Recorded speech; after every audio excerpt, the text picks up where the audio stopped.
Welcome to another edition of the Leadership Been Allowed podcast with your host, Ricardo Rice, and my co-host, Simone Cherie. All right, so we are in studio today, and you see a face you've never seen before. We've never seen before, so we're excited to have her. So we're going to let her introduce herself, and we're going to go from there. Yes, hi. Good afternoon.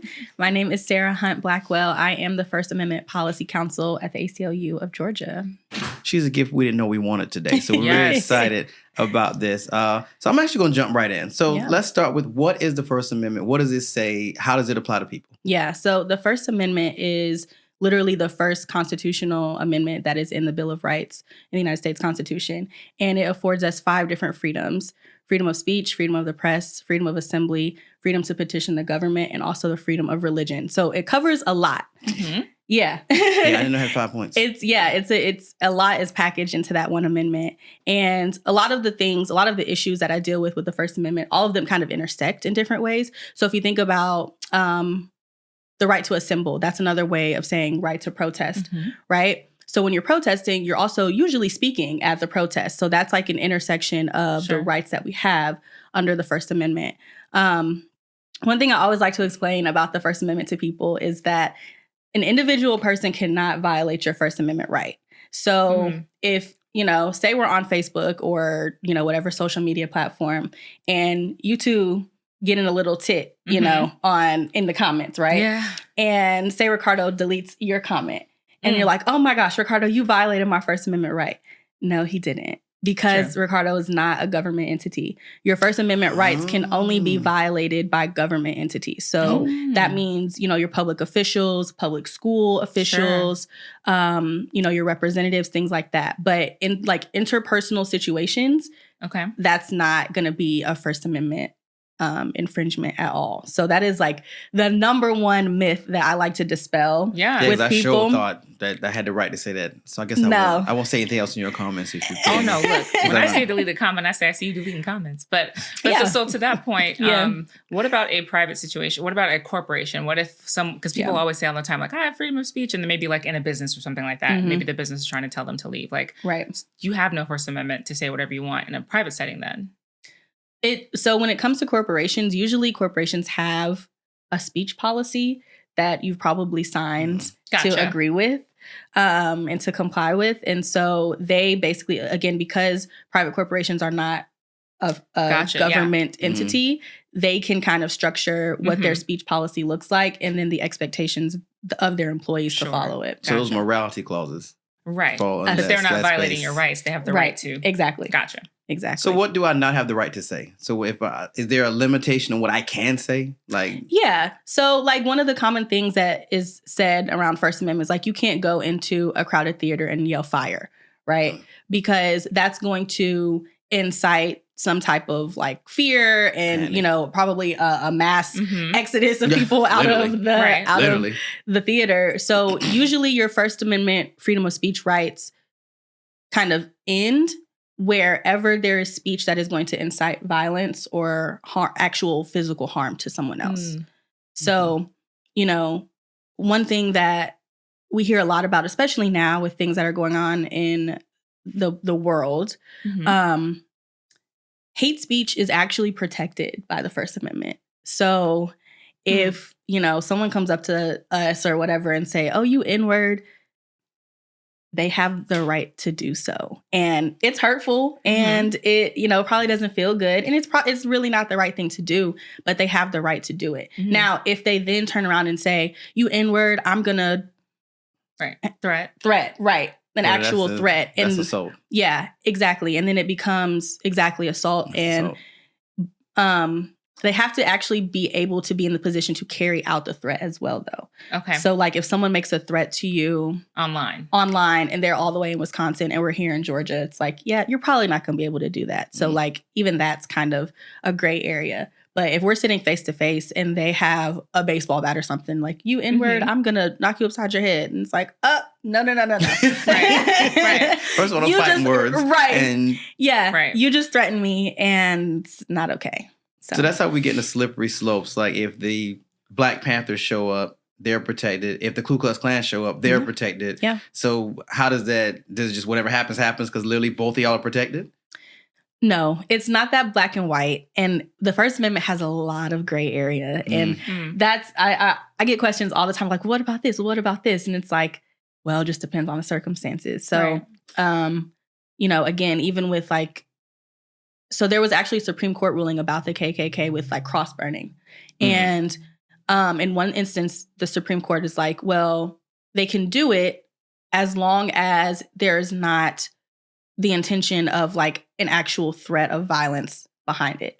Okay. Now, we know there exactly. Not, I think that's not a thing. That's a little questionable to me. But what they were trying to do is make that distinction of this is a symbolic act, and symbolic acts are categorized as speech as well.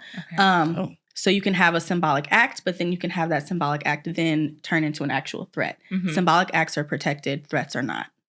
So speech also, like we mentioned, the right to assemble, the right to speech, but speech is bigger than just like your verbal speech, right? So it's also, it's actions like that. It's protesting. Yeah. It's also donating, I'm assuming, right? Like what other activities like fall under what's considered like your right to exercise your First Amendment? Yeah, even the clothes you wear. So we're actually litigating a case right now for students in a school in Georgia who had on Black Lives Matter shirts and were told to take, not to wear Black Lives Matter shirts to school. So, even your speech in terms of what you wear, a really famous First Amendment case is back during the Vietnam War, there were people who wore black armbands to protest the war.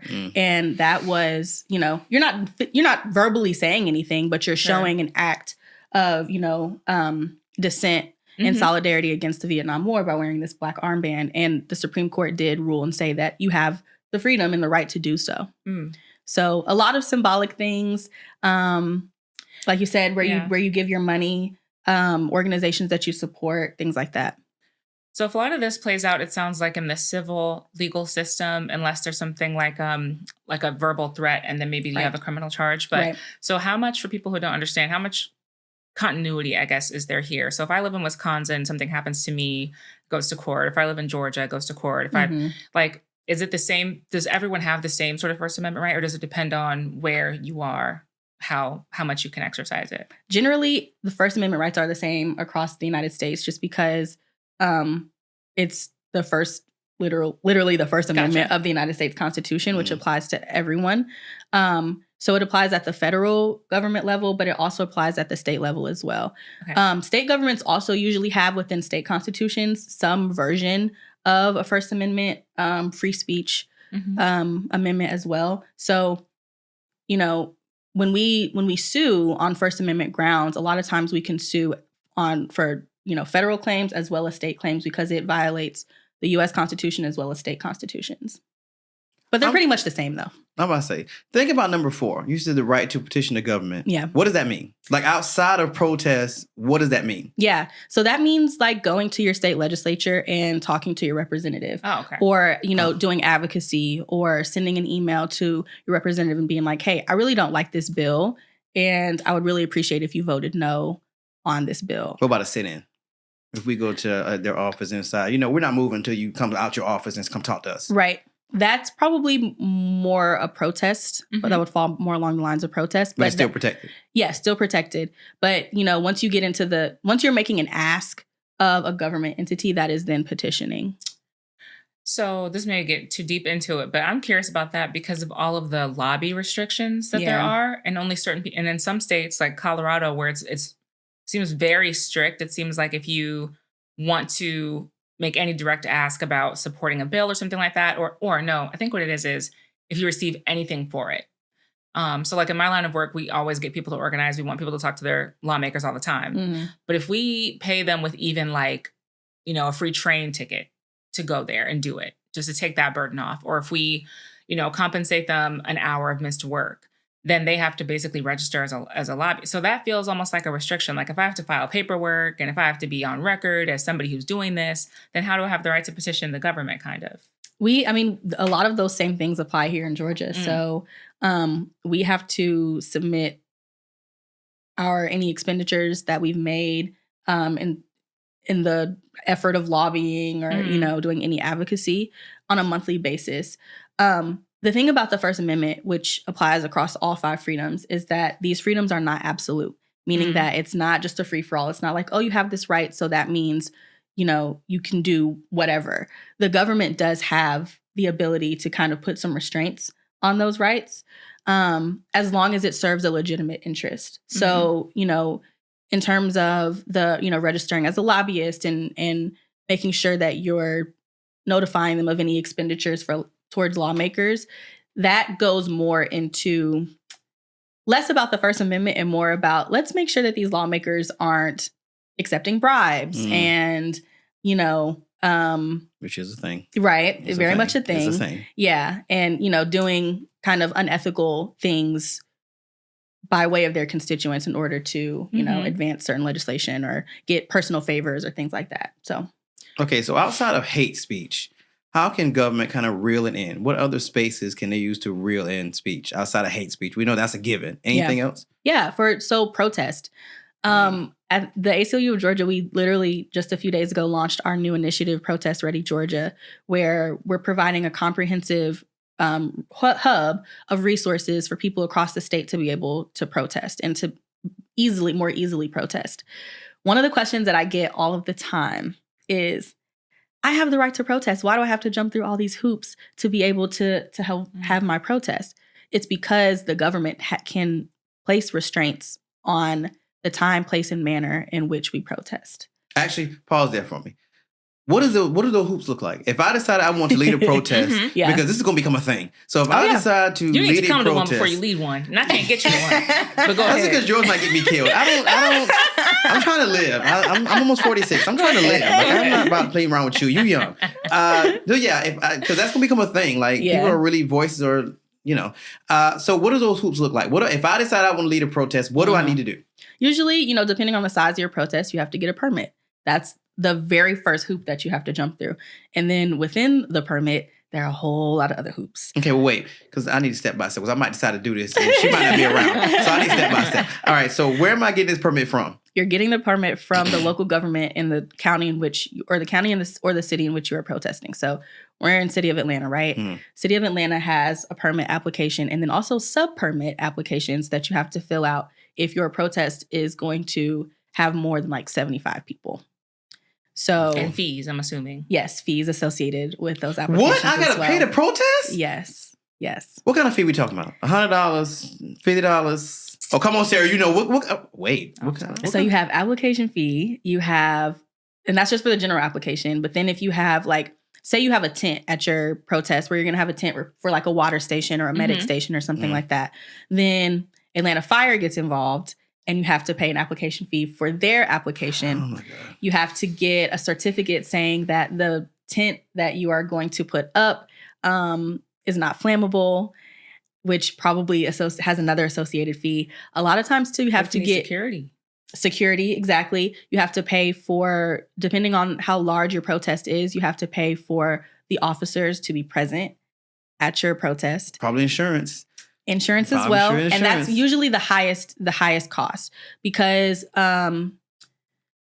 we've seen so many issues now with insurance companies not wanting to cover anything that's related to political activity. And they have these huge premiums on being able to get coverage. So I think in City of Atlanta, there's a minimum coverage amount of $1 million. It's probably $1 million.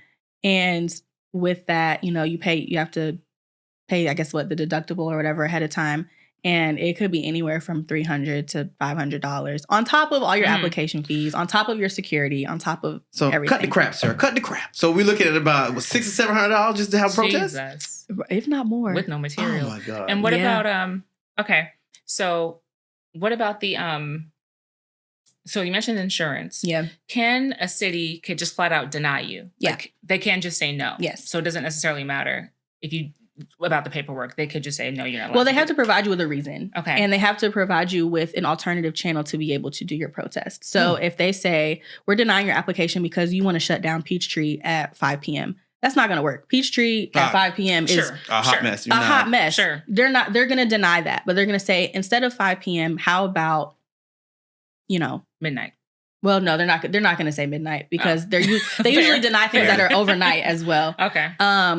But, they might say, how about a Saturday morning, Saturday at 10 a.m., right? Like the streets aren't as packed, it's a little bit more feasible to have to shut the street down, to have it closed, But 5 p.m. on a Wednesday, that's not going to work. And literally, why would you even consider that? So I'm assuming on this application is going to ask you, what are you protesting? What are you protesting for? They're not going to ask you what you're protesting for. Now, they're going to ask you the name of your organization, but that's one of the things that the government is not supposed to do. They are not supposed to approve or deny applications based on the content of the protest. So if you're having like a pro-life rally a pro-choice rally. Yes, let's do pro-choice. Let's do that. If you say you're having a pro-choice rally, they can't be like, oh, so what is your rally about again? Oh yeah, no. Gotcha. But that applies to all sides of an issue. So in the event that there was a pro-life rally happening, the same thing applies. They can't be like, oh, what are you protesting? No, we don't like that, so you can't do it. They're supposed to be able to allow everyone the right to protest once they've jumped through all the hoops of the permit process. All right, so we have to get a permit. Yeah. Clearly, we have to pay to get that permit. Yeah. Once we get the permit, what's next? So let's say they approve it. So what's next? We just start getting things together. Yeah. You just show up, get your people out there. Just make sure that you've crossed all your T's, dotted all your I's, and you go out there and you do your protests and you leave. That's it. So going back to Protest Ready Georgia, what's the goal of that initiative? It's really to make protests easier for people. Okay. So many people have these same questions that y'all are asking about the permitting process, about how to get insurance, about what they can and can't do, whether certain local permit ordinances are even constitutional.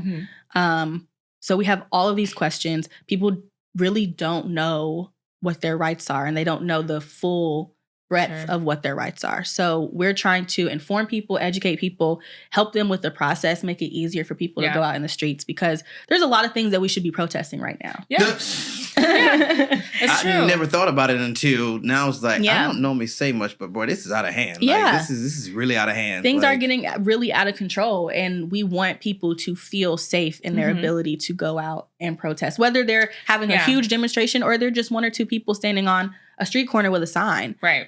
Like whatever your protest looks like, you should feel safe in doing it. And that's what Protest Ready Georgia is about. Actually, that's a good question. Now that you brought that up. Yeah. Do they also need a permit? No. Like the people? Okay, because I was like, I've seen that a lot lately. It was like 5 of them with signs on the side of the road. Yeah. So you don't need a permit for that.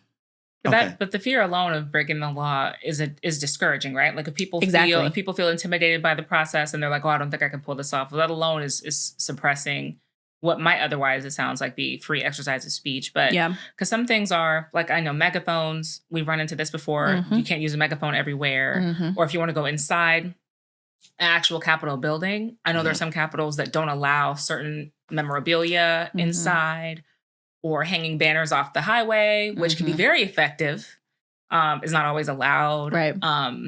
We were also talking very briefly before the show started about doing some busing, some impromptu busing. No, not we. No. Let me be very clear. No. Let me put a pin in that one, that party pig. Not we. For some of the folks. Simone. I'm not going to tell you what she came up with. I'm not going to tell you what she came up with. Hypothetically, some of the folks impacted by these policies and who are going to be collateral consequences of the BBB, the Big Beautiful Bill, were to just be caravanned and, visiting some of these more wealthy neighborhoods. I love how you made this sound so beautiful and fluffy. Right. She basically said the people that impact who are going to be homeless should be dropped off in the well-to-do neighborhoods and just kind of left for broke, which actually sounds like the purge. The opposite of the purge. You're not the rich who are getting us; it's us getting the rich people. Right. It sounds like the reverse purge. Economies is what I'm talking about. Mixing economies. Yes, and this is why I have to deal with. She's a word assassin. But I'm sure there may be reasons why that's not acceptable. You think? I mean, there's a lot of concerns that you have with that, right? Because if you're taking people to neighborhoods willingly, not snatching them up, but go ahead. If you're busing people to neighborhoods and putting them in actual neighborhoods, then you run the risk of now you're on private property, and people can defend their private property in different ways. And please don't give them a reason. Exactly. No, don't give them a reason. So you have to think about that. You have to think about different trespass and soliciting laws. You have to think about, Yeah, talk some sense in her, Sarah. Please talk some sense in her. Because when she brought it, I was like, wait, what? This is how is this like a good idea? You know what? But brainstorming is okay. No, that's not brainstorming. That's so they can help to advise it's the reverse purge. What is happening right now? It's the reverse purge. What is happening right now? But I am curious about one more piece of speech because ACLU is a nonprofit, right? Yeah. And so nonprofits are also under some forms of attack, actually, in a few different ways. And we've talked about this before when it comes to donations, donations to not just nonprofits, but like political groups or 501c4s. And we've talked about super PACs at length on the show too. But how are nonprofits able to defend the work that they're doing? So like, how is the ACLU able to defend the work that it's doing, either to protect people's rights or to even like defend them? Like, how does that not cross over into like a political boundary of some sort, or does it sometimes? Well, the ACLU of Georgia, and then ACLU as a whole, we are nonpartisan organization. So we don't choose sides. Gotcha. The side we choose is the Constitution. Point blank, period. And that helps a lot, because a lot of the attacks that we're seeing from the federal government on nonprofits are on nonprofits that specifically have like more political leanings, right? Or like more clear, I guess, political leanings. Organizations that have, like, unfortunately, you know, racial justice in their mission, or you know, defense of LGBTQ plus communities. So I think that the structure of the ACLU from its inception, and we're, you know, a 120-year-old organization, but the way that we're structured makes it so that we don't pick sides. We defend civil rights and civil liberties as laid out by the Constitution of all sides. So, you know, I think that we're controversial in some ways, because I think that more conservative leaning groups probably feel like we take the side of more liberal causes. But, you know, y'all have made liberals mad too. We've made liberals mad. We've represented. What do you mean? We've represented the KKK. We've represented the NRA. Yeah. We don't choose sides, because at the end of the day, the point is for us is the fundamental right. Right. So I think that helps us a lot. All right. Well, since you're here, you get to be the face of the ACLU. For those, because we're throwing around this acronym, but everybody may not know what that means. Right. Yeah. So what exactly is the ACLU? Yeah, American Civil Liberties Union. So we are, again, focused on civil rights and civil liberties. And that's really it, you know? It's that simple, but it's also very layered at the same time. Well, when you say civil rights, people automatically think Black, because that's what we've heard, you know, every time there's something happens, like civil rights, civil rights, civil rights. But it's not just limited to us. It's minority groups and marginalized groups in general, right? It's everyone. It's everyone. Everyone has civil rights and civil liberties afforded to us by the United States Constitution. So it's not that our First Amendment right applies to everybody. It doesn't just apply to Black people. It doesn't just apply to, you know, gay people. It doesn't just apply to Hispanic people. Like, it applies to everyone. And what we do is we go to the defense and the aid of people who are not who are having their rights infringed upon. And typically that tends to be minority groups, right? Sure. Even though there are majority groups who are saying that their rights are being infringed. But everybody feels everyone feels marginalized. But everybody. the groups who are really feeling the infringements and the marginalization, you know, that's who we go to help. So is this just limited to, because now we're having this very, I don't want to say vague, this very like insistent conversation about legal and non-legal people who are actual citizens. So this is only for American citizens, right? No. Really? The United States, parts of the United States Constitution apply to everyone by physically being present in the country. Yeah. Doesn't matter how you got here? Doesn't matter how you got here. So an illegal immigrant can come to y'all and say their rights have been infringed? Yeah. Really? Yeah. And they get the same liberties as everybody else, even if they're a citizen? Yeah. Even if they're not a citizen, yeah. And not everything. Like, you know, so for example, like the right to vote, right? Like people who aren't citizens can't vote. So that's not something that we can really help with. But, you know, certain rights that we have, yes, they are afforded to people who are technically not citizens of the United States. Wouldn't that be a setup now, though? Like, if you were bring them in court and then they're like, they're illegal, and like ICE is sitting in the back, it's like, yeah, we got them now. Like, is that kind of like a setup now? Well, you know, ICE is really doing whatever they want to do at this point, whether it's constitutional or not. So we've already kind of crossed that. We've already crossed that line. It's like you said, I feel like free speech, I feel like there's a crossover with them with so many other issues, or maybe it's difficult to say like where one starts and where one ends, because we were talking about PBS suing the administration really recently, but that's media. And I know the right to free press is separate.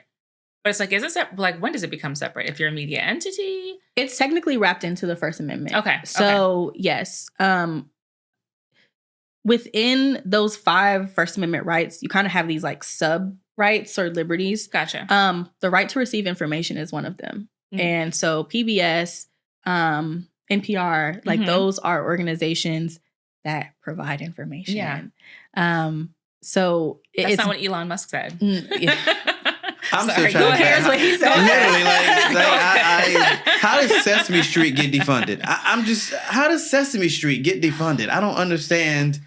Luckily, shout out to HBO because they stepped in and they gave them a lifeline. Because I'm just like, I can't imagine kids not growing up, especially as a second grade teacher, without Big Bird and Elmo. Like, I don't know how things got on chopping blocks. We were talking about this earlier, which I'm not going to really get into because it makes me really mad. Like, I'm trying to figure out how did Job Corps get on the cutting board? Yeah. Like, so you don't like people that are educated. You don't like people who are trying to be educated. Yeah. I don't understand what we're doing now. Yeah. Like, I don't understand what we're doing now. Speaking of education, so we were talking about education a couple of weeks ago because we had some great experts here to talk about that with. And we didn't necessarily get into it, but in the Cobb County in particular, a lot of the local news I've been reading about has been about censorship in books, and curriculum, And we talked before about CRT, critical race theory. That is not a thing. We're not going. That is a thing that should not be spoken. We're not talking about that. Okay, we're not talking about that. I don't even know what that means. Honestly, outside of college, I don't even know what that means. But how often do you work on any of those like education issues, or the right to teach or carry certain literature? All the time. Okay.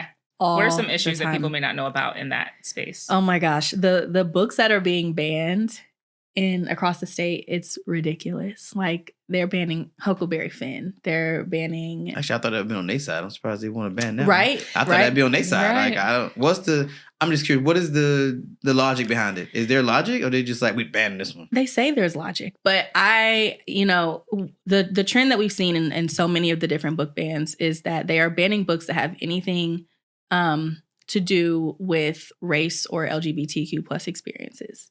So, Huckleberry Finn,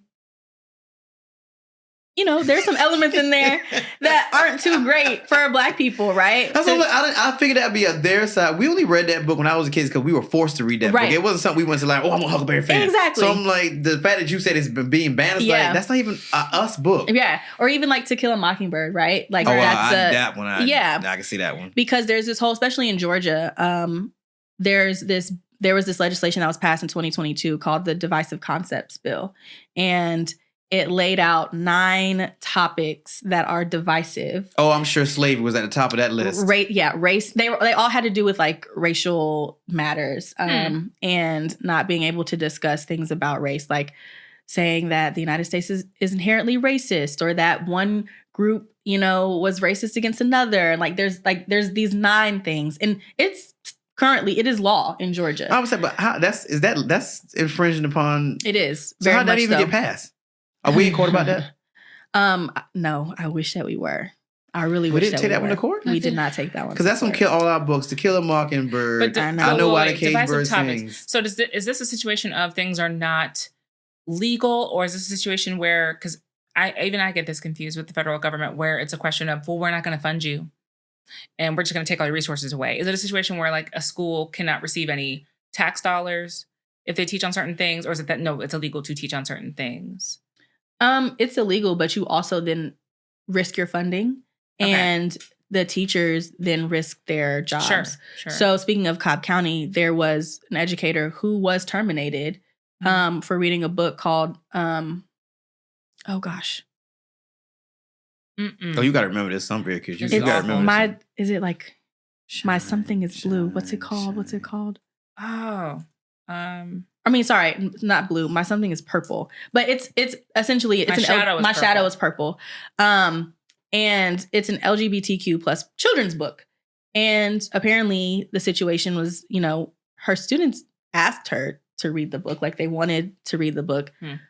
a parent or some parents got offended. Had to be parents. Yeah. And they took this educator through the whole, termination process. She appealed locally. The Cobb Board of Education was like, okay, well, let's not terminate her. But then it got appealed up to the state board, and the state board was like, no, she can't teach. Oh my God. So there's active litigation on that right now because of her termination. But all of that stems from the Divisive Concepts Bill. Wow. So technically it is illegal to talk about these things in school. And the penalty for doing it is the school risks funding and the educator risks their job and ultimately their livelihood. So basically, it should be called the whitewash bill. Anything that's going to talk about the past so you won't repeat it, we don't want you to talk about. Mm-hmm. It's very strange. It's very exhausting, actually. This is very exhausting. Yeah. You're literally walking on eggshells, especially if you teach. You're walking on eggshells. Exactly. But it's not as though we could say it was working wonderfully. I mean, here we are. So I don't understand what the fear is. Because again, if you know it, you're less likely to repeat it. There's just a chance to some people. Exactly. Yeah, it just takes one book to really start a revolution. Yeah. And what it does is it makes educators self-censor. Like you said, you're walking on eggshells. There are a lot of educators that we've heard stories of you have your school library, but then a lot of classrooms have a classroom library where the teacher has put their own books into that library. And in those classroom libraries, teachers are taking their books off the shelves. They're like, okay, well, I'm not going to have this book because a parent might complain. I'm not going to have this book because a parent might complain. We need websites with pictures of all these parents. Pictures and addresses. But parents are so finicky, it could be any day of the week. Like, I could be having a bad day today and little Malik comes home like, we know they read a book about gay folks. Gay folks! But so the thing that's interesting about this is what we've also seen is that there is a very small number of parents who are doing this. It's a very small number, but they are extremely vocal. Bored. And powerful, probably. And bored. And they have the resources and the time to be able to go after teachers in schools. So, so we can get this website up soon, it sounds like. There's not too many of them. But what is this revolution thing you got going there? First you want to drop folks off in affluent neighborhoods. Now you want to, what is happening right now? I just want to find them. But I am curious about, so if you're a student, because this is different, right? The university level, we've been talking a lot about the protests, all the students who are speaking out, which is so important, right? Because you mentioned Vietnam War, and there's so many movements. I mean, Montgomery, students have carried, I think, a lot of change in this country for decades and decades and decades, right? For lots of reasons. And I think that's important. But how are students now being penalized? Because students aren't teachers. They don't have an obligation to the school to not teach or to teach on anything. But we're seeing students in some cases are not able to protest, or universities are cracking down on their ability to protest. How is that possible? Well, because it does, again, everything comes down to funding. What we see is follow the purse strings, right? Okay. So you have these universities who are receiving federal funds, state funds as well.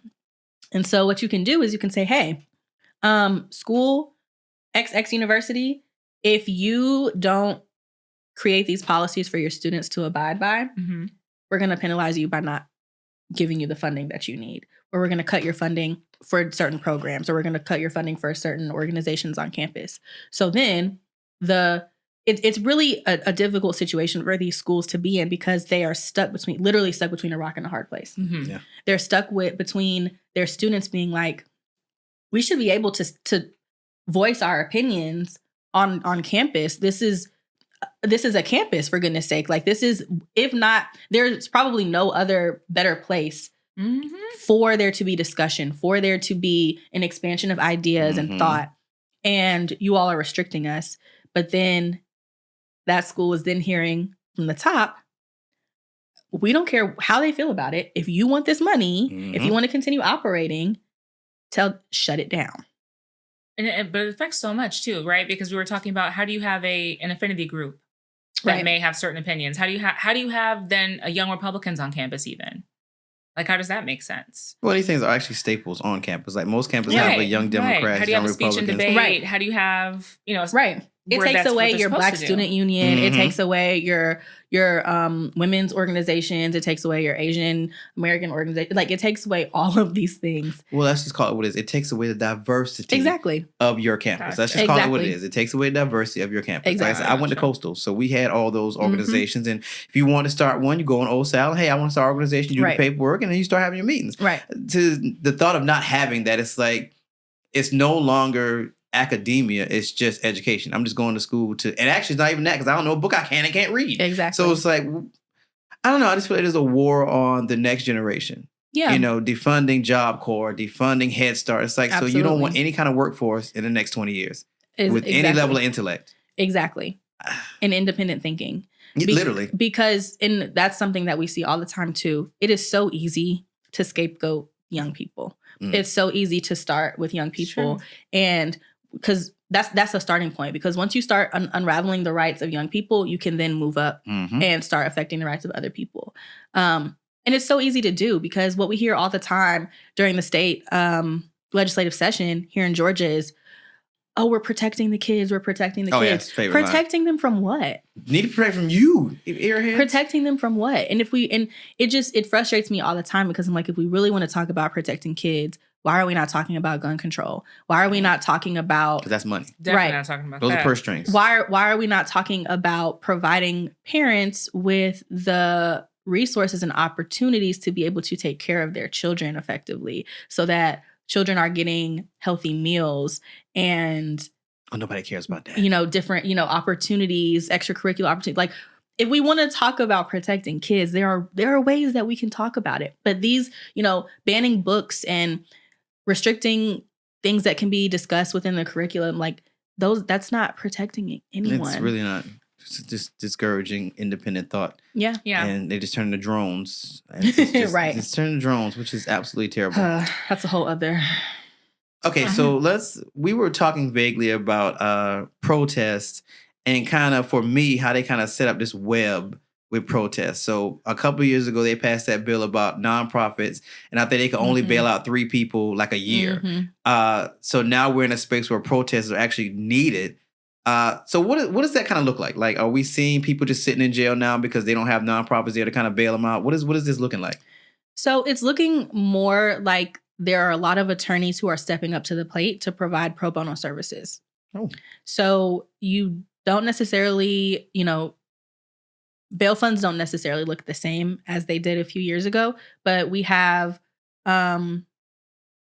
basically lawyer groups that are being like, okay, if someone is arrested, we will go and represent them in order to help get them out, help them with whatever litigation process follows from that. Okay. So yeah, and thankfully there have been so many attorneys that have stepped up here, specifically in Atlanta. Shout out to Southern Center. Southern Center has a First Amendment lawyer bridge that they've created in response to a lot of the protests and crackdowns that we've seen over the last few years. They actually helped find representation for the students who were arrested on Emory's campus last year when they were protesting the Palestine and Israel conflict. So shout out Emory. Yeah. Well, yeah. I've learned that face. I've learned that face. Sarah has thoughts. Sarah has thoughts. Well, I haven't been donating lately. They are also a private university, so they can do what they want to do. So they do not have to stick by the First Amendment, technically. All right. So what's your biggest concern currently in your space? What's your biggest? I know it's probably 50,000. Yeah. But what's the biggest concern in your space now? I got to talk about the legal field. Like something that keeps you up at night. Like this just can't be. Like, really, honestly, the book bans and the censorship. It's so bad. It's so bad. And it started in schools, and now it's leaking outside of schools and going into just like general like public libraries within communities. Education is, to me, in my opinion, the most important thing that someone can have. Right. That is why when you look back in history, that's why enslaved people were it was literally illegal for enslaved people to read. Literally. It was illegal for enslaved people to go to school.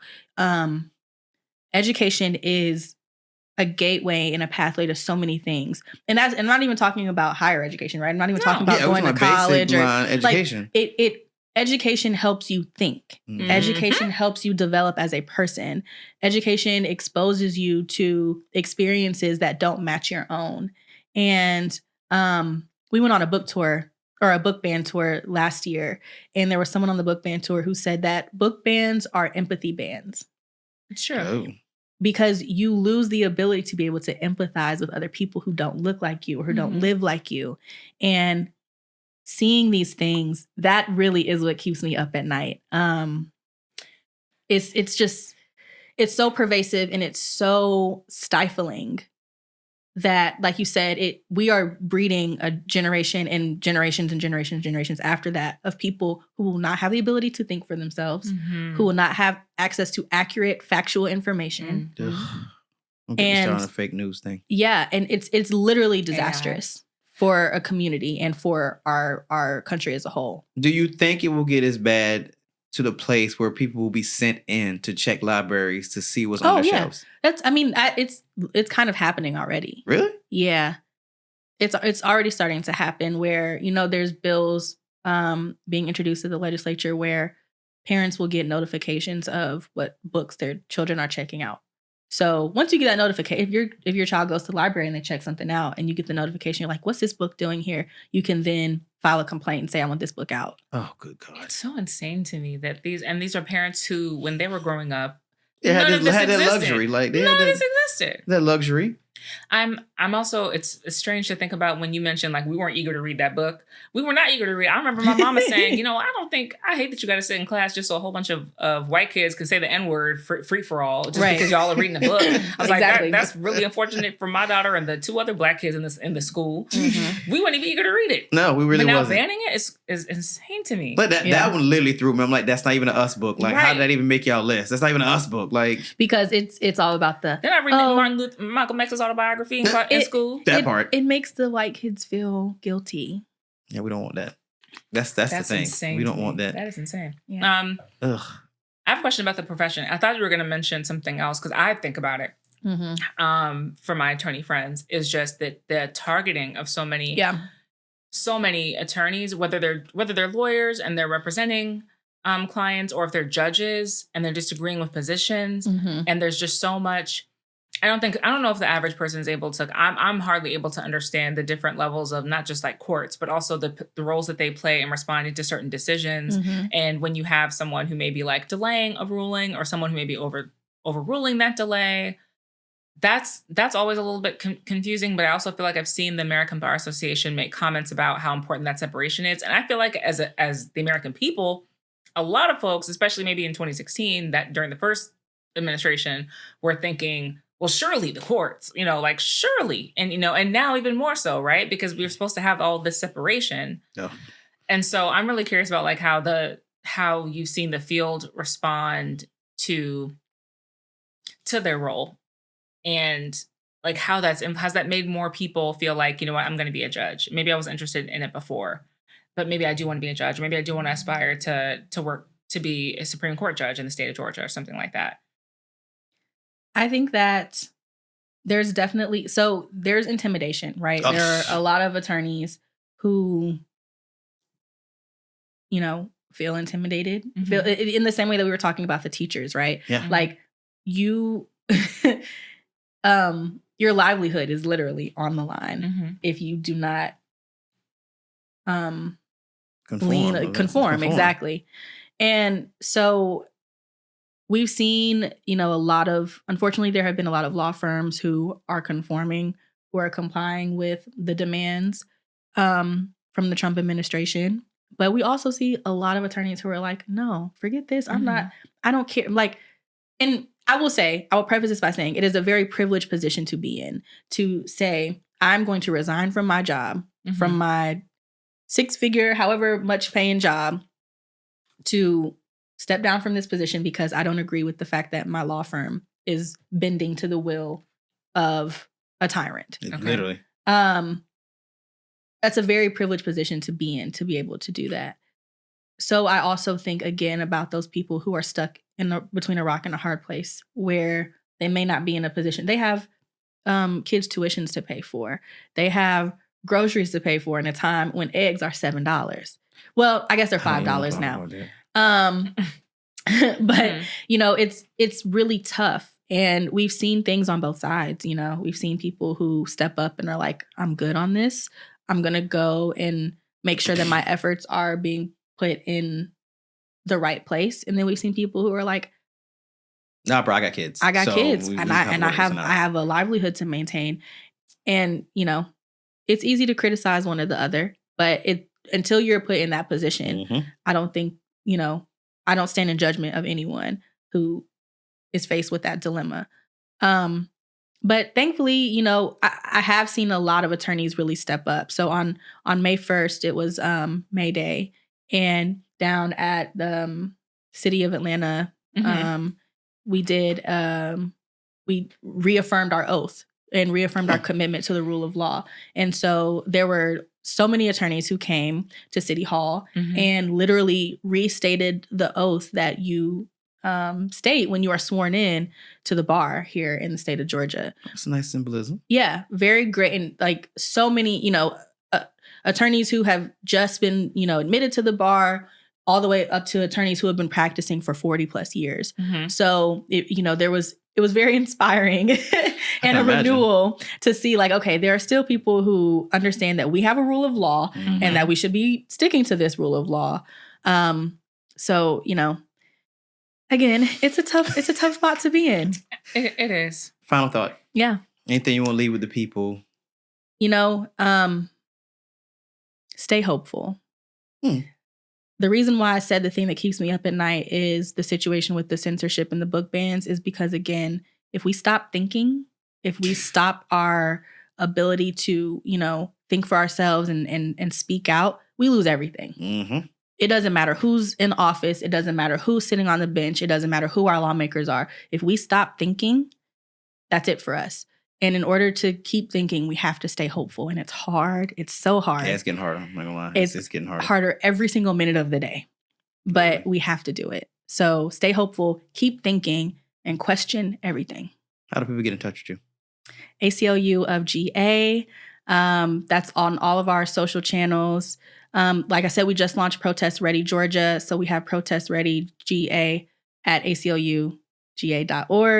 So many GAs. You got through it. But yeah, so many ways to get in touch with us. If you have any issue, if you're wanting to protest and need help with a permit, get in touch with us. If you know of someone who, you know, is having issues with censorship or at a library or an educator who's struggling with something, please get in touch with us. We're here to help. First Amendment is one of the top things for our affiliate. And then voting comes after that. And, you know, any way that we can be of assistance, we are here for the people. Cool. Final thought. I had so many final thoughts.